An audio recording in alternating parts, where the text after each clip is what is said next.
And the chair has been very lenient, well, allowing members to pursue the nuclear issues with Iran.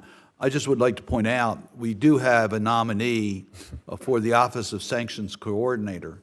And I hope that we can get a hearing on that nominee, because I think that would be the appropriate place to talk about sanctions enforcement and previous policies concerning sanction enforcement. So I hope we can get a hearing on that, and I think that would probably be the more appropriate setting for us to deal with the sanction policies. Just pointing that out to my dear friend from Tennessee. And with the deepest respect, the chief of mission will be the president's representative in Israel.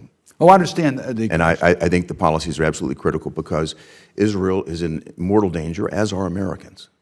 And this funding program that's been allowed to go on is absolutely critical to Iran's ability to fund their proxies like Hamas and Hezbollah. We've got to acknowledge this, recognize it, and deal with it. Thank you very much, sir. Senator Merkley. Mr. Secretary, thank you. We're all aware that Gaza is one of the most densely populated places in the world, 139 square miles, an average of 17,000 people per square mile.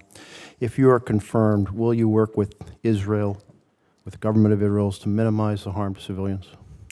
Senator, I think minimizing the harm to civilians is something that is a moral obligation, and I only wish one could say that there would be no collateral damage, but as we've learned in war, there is, and the goal, as you put it, is to minimize. Will you, if you are confirmed, work with Israel to make sure that schools and hospitals and power and water systems are not targeted? Senator, if confirmed, I will work with Israel to underscore what President Biden, as I think, said very eloquently, that they have a right and a responsibility to defend Israel, but that what binds us together is a shared belief in democracy and rule of law, including the law of war. Do you agree that schools, hospitals, power and water systems should not be targeted? So I'm unable to answer the hypothetical question, because there are cases where Hamas is hiding behind civilians with material, command centers, leaders, and how you define something as a school or a command post, it makes all the difference in the world. Thank you, Mr. Secretary. I will state for the record that I believe schools and hospitals and power and water systems should not be targeted. And Mr. Chairman, I'd like to put into the record, if there's no objection, an article by Thomas Friedman, Why a Gaza Invasion Once and for All Thinking Are Wrong for Israel. If no objection, thank you very much.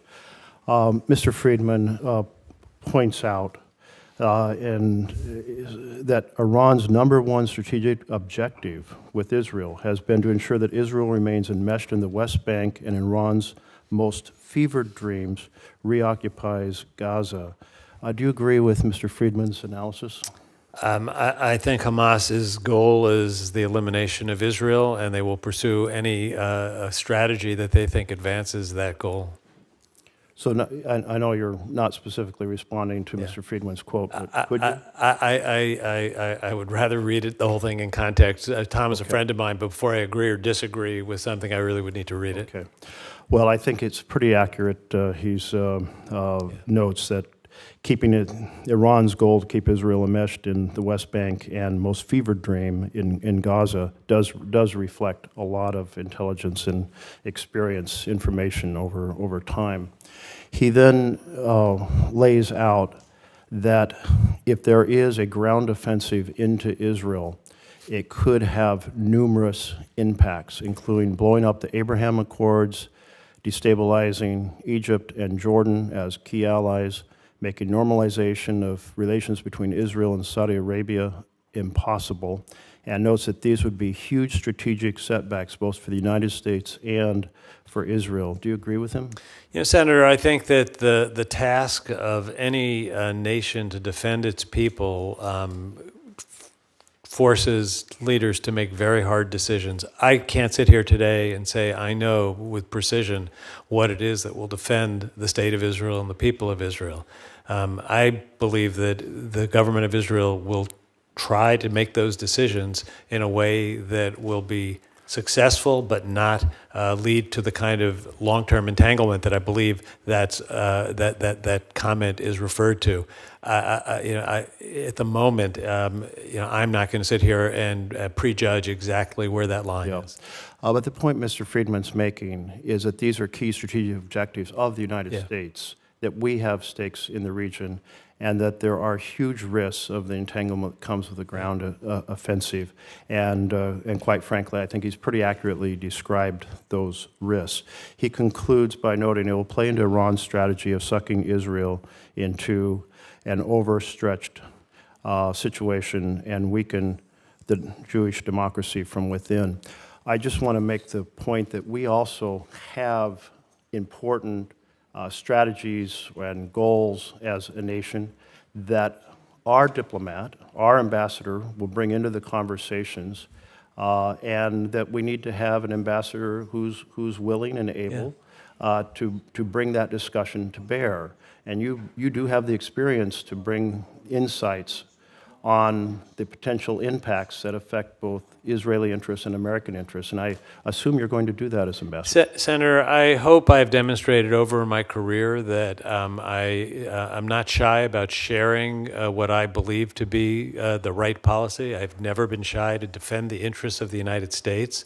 And I've tried to do it in a way where I can maintain relations with people I disagree with. I've had many conversations with the Prime Minister of Israel where we haven't agreed, and we have a relationship where I believe he has trust in me. So I will be in a position to raise issues. I just can't sit here today and say exactly what the lines will be in the fog of war. I am deeply empathetic with the people of Israel after this horrific slaughter by Hamas. Just shocking and devastating and savage.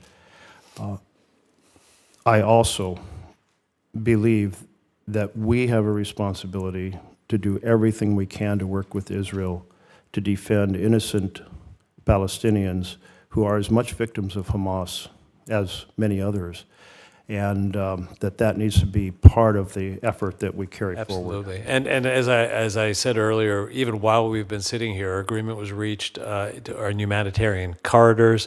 The president committed $100 million to humanitarian relief. I don't have the details. I just have a note that those things happened while we've been sitting here, and I think that's crucially